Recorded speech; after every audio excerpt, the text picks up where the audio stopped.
Hello and welcome back to another HW-Aquascaping video. Hope you're all doing well. Today we're going to be doing another unboxing video looking at the BioMaster 350 Thermo from Oase. As you know, I'm a big Oase fan, always have been, and I think that their storm into the aquarium trade really is phenomenal. I do really love their products, but I've never actually used a BioMaster. I've seen them. I know they've been around for a couple of years now, but yeah, I've never actually used one as such. So let's get it unboxed. We'll have a breakdown and we'll see how good this filter actually is. So let's get this unboxed, shall we? The one thing I will take note about is the packaging for Oase. I do think it does stand out a lot in comparison to a lot of the competitors. Like, you know, brands really. You know, it's one of these things. It literally has a big picture and then says what it is with a big logo from the company. So the props to them really, nice and simple. But here's the filter itself, and then we've got the box of all your sort of taps and pipes and everything like that, and the hoses and spray bars and things like that. But yeah, it's pretty simple. Nice big canister filter. Obviously it looks a lot different to some of the other externals, but that's because it's got the heater and the pre-filter section, which I'll be taking apart so you can have a look at that. But yeah, overall thoughts, it's a really well-made product. Really nice hard plastic, good quality. So you just know that it's not going to break on you really. It's it's not flimsy in any way. It's good, sturdy, reliable products. It's from Oase, as they always are. I mean, you know, if I had anything bad to say, I will say it. Don't worry, I ain't afraid to do that. But no, I just think that it's really, really well-made quality products. But yeah, we'll get it taken apart. We'll have a look what's inside it, and we'll get it set up and see how it's running. So let's have a look in the accessory box, shall we? So the first thing that we've got here is a nice big reel of piping. I believe this is 1622mm piping, so it is quite big. So you have to make sure that you've got the right lily pipe set if you are using lily pipes, or I do have a handy tip that I'll show you later. Here we've got the spray bars. So as you can see, the spray bar ones are the ones that have got the holes in, and then you've got the outlet pipe, which is just like a clear tubing, which is this one right here. So as you can see, there's no holes in there, so that means that that's your outlet pipe. Then you've got your bag of taps, and the filter connectors and the outlet strainer and things like that. It's nice that they just put them all in the bag, really handy. The next thing that we've got is the really important, this is the heater bung. So say for instance, if you don't want the heater in there, which I don't know why you wouldn't, but if it's a cold water tank maybe, or say if it breaks and you need to keep your filter running, you just basically put that in there, and that means that you can go and buy a new heater, get it all set up. Then you've got the heater clip, say for instance if you don't want it in the filter itself, and then you've got the instruction manuals and the guarantees for all of the products. So basically you've got one for the heater and one for the filter itself. Instruction manuals for both and guarantees for both. So moving on, we're going to look at the heater first. So what I really like about the design is the heater has got this little groove, as you can see, that the wire just clips into, so that the handle doesn't like trap it and cause it to bend and rip and tear. So I really like the design. Now you'll notice that you can't actually undo the pre-filter, so don't try and press against it, otherwise it will break the design. So you have to open the taps first, which is like sort of a safety feature so that you don't flood your house, so you can get the pre-filter out. And that is the pre-filter section right there. So obviously just have your bucket catch all your water and take that to your nearest sink. So to undo it, you've got basically one clip here and one clip on the opposite side there. You push them together and it literally pops off just like that, nice and easy. And then you have the pre-filter sponges, so basically you can pull all those off, and that reveals the sort of like spray bar-esque tube that you need to give that a clean, but that's got really big holes, bigger than a spray bar, and it's on both sides. So that'll catch all your gunk fish waste, dead plant matter, uneaten food, anything like that that gets sort of sucked into the filter. It'll catch it in there so you can clean it on a weekly basis. And then you basically just clip it together just like that. Now, the best thing about the pre-filter is that you can essentially clean it under a sink, which I know is sacrilege really in the aquarium trade. You know, we never say clean filter media under chlorinated water. But the best thing with it being a pre-filter is it's not meant to hold bacteria. I mean, you can do if you want to leave it that way, but it's meant for easy cleaning, so you can literally just power wash it if you really wanted to, and it'll stay nice and clean. So the next bit that we're going to look in, we're going to open it up and have a look inside. So I always say the best thing is remove everything. So remove the taps so you can pull the filter out, remove your pre-filter section, and remove the heater, because you can leave this in, but I think it's just you're going to break it more. I forgot to say, it does come with a 200 watt heater, the 350 version. But yeah, I just think taking it out, you're less likely to smash it because it is a glass heater. So I think it's just safer to do that. It only just pops out and pops back in. It's all sealed when it's out, so don't worry. So yeah, so you just undo the clips on here.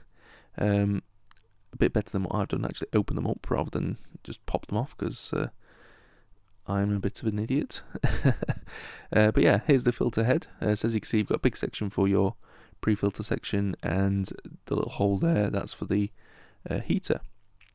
So I really like this design in the sense that the impeller is locked in. I only just figured this out. So basically what you do is you pull this off, and that lets you open the impeller chamber. So it just means that it's going to be seated and it's not going to be rattling around even if you don't put it on properly. However, I'll show you in a second, there is only one way to get it on. But yeah, there's the nice big chunky impeller. You've got sort of really red bungs on there, which I think is good, because usually they're black and they're really easy to lose if you drop them on the floor. And a stainless steel shaft, which, as you know, is great because it means that it's less likely to break than the ceramic versions. Now, this is the bit that I've done wrong the first time, but I thought I'd leave it in the video because it's worth pointing out. So as you see, I'm trying to put the sort of like grip holder back on, and it wouldn't go back on. I'm thinking, oh, I've broke it already, what have I done?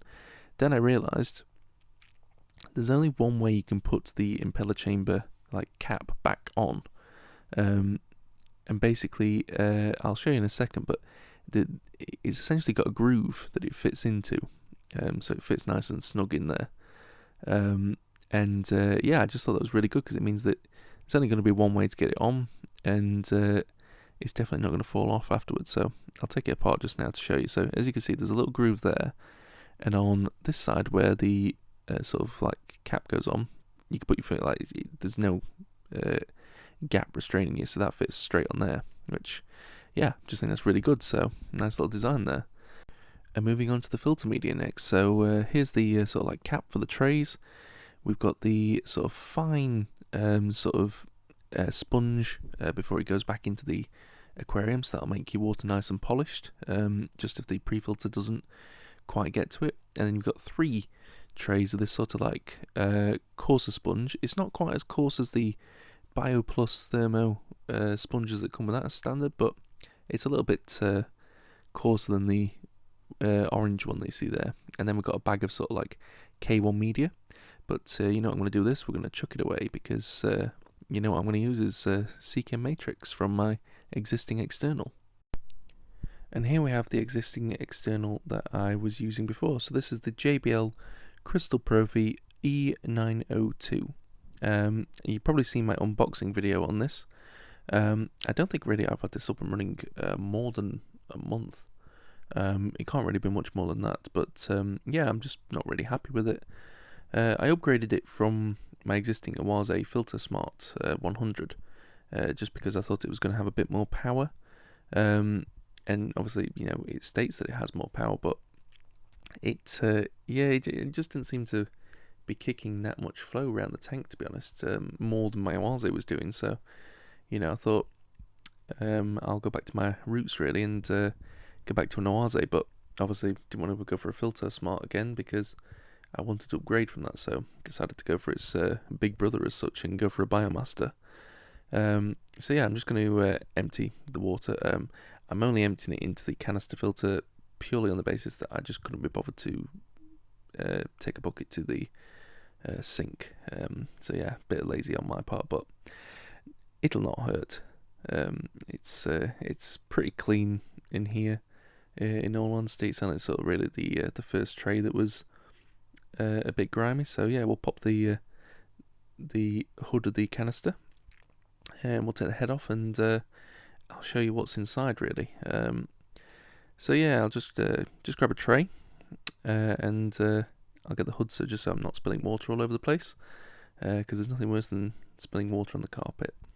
So yeah, so there's the hood, and as you can already see, the sponges there, they're not grimy or messy or anything like that. There's a couple of floating plants, and I noticed quite a few pest snails in here.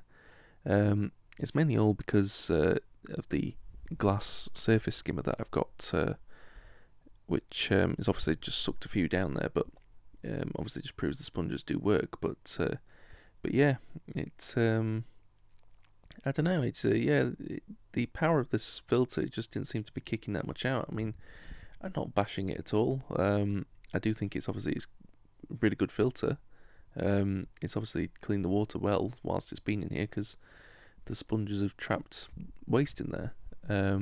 But I just think for what I need for this tank at the moment, it just wasn't enough. So I probably use it on a bit more of a smaller tank, maybe in the future someday. So I'm going to keep hold of it, and we'll see it come to life again at some point. So there we go. So we've got the first tray of ceramic media that you saw me pull out just then. That's the existing media from my old Oase filter. And then I've got my two trays of Seachem Matrix. This is the second one that I'm pulling out now. As you can see, they're nice and clean, so it obviously proves that the filter was cleaning the water. It was just maybe, I don't know, it just wasn't working for what I wanted for the tank, which there's nothing wrong with. I got this filter for free with a magazine subscription, as I said, for my PFK. So no harm, no foul, really. It's all a learning curve. But yeah, all I'm going to do is basically transfer all the media now. I'm going to put that into the Oase filter, and we'll get it all up and running, and I'll essentially give you a bit of a rundown on my initial thoughts of it. So what I like about the Oase trays is, like, again, with the canister filter, the trays are really good quality plastic. They're not flimsy in any way, even though I'm not holding them by the handles here, but the weight of this Seachem Matrix, it's not sort of causing it to flimse around or anything like that. So yeah, I really do like that. And I'll get to one point in a minute, because as you've just seen, I put that in to the canister filter. But yeah, I'll get to it in a second, because I put it in the wrong way, but it's worth me noting. So as I said, I'm going to take out all the trays of the sponge. I think I left one in. But yeah, ceramic media is what you need in your filter. And as I said, I watched Green Aqua's breakdown on filter media, and they basically just put a lot of different types of media under a microscope, and the surface area that's on Seachem Matrix for the price is really good. Yeah, it's like, it's one of the best for surface area, and it's not too expensive really. I mean, if you want to invest in good quality stuff like the ADA, you can do, but Seachem Matrix is just really good quality for a really affordable price. So I definitely recommend it if you haven't got it in your tank already. So you can see, you get a bit of a better close-up of the sponge. It's not that coarse, but yeah, it's definitely going to pull a bit of waste out if you did leave it in there. And I mean, you could run this external on just sponges, but ceramics just hold bacteria a lot better than sponges do. So for a planted aquarium especially, but for really any aquarium, I just run fill it full of ceramics. Just have the sponge on the top and your pre-filter sponge. That's really all you need. I mean, I am using one of the sponges just because it is going to help polish the water a bit. So I'm going to use one of the blue ones, and I'm going to use the orange sort of really fine sponge on top of there. But yeah, I don't know why I put it in the wrong way then, but as I'll tell you in a second, the sponges and the ceramics are all in the wrong way at the minute. As you'll find, I go to put the head back on because I didn't realise something, that there is only one way you can put the trays back in, so do take care, because I realise now that it's not actually seated properly. I thought maybe the clips would bring it down, but yeah, something's not right. So at the bottom of the tank there is a groove. It sticks up just only slightly, but as you can see, I flipped them round, and basically where the pre-filter goes into, there's just a little bit of a groove that the baskets have to slot into, and that allows them to seat on the actual floor of the external. So it's something to take note of, just so that you don't do what I've just done and put them in the wrong way around and wonder why your head doesn't go back on. So I thought I'd just share this handy tip that I learned from George Farmer's video on the BioMaster. Basically the filter's all plumbed in now, but because the lily pipes that I have are 12 to 16mm and the new piping is 16 to 22mm, basically what you can do is if you heat the piping up and just leave a little bit of your old piping on there, it basically slips over the top, and once it sort of cools down, it isn't coming off. So I think that's a really good way of making sure you haven't got to fork out for more expensive lily pipes. But as you can see, I've got it all up and running, and I've just left it a little bit lower just so you can see the flow that's pumping out. The Danios are loving it, but yeah, I'm really happy with the flow that's coming out of this filter. It's a really great piece of kit that will hopefully make the plants grow better. But yeah, my overall thoughts of the Oase BioMaster 350 Thermo. So obviously pre-filter. I think that's the number one talking point to the BioMasters.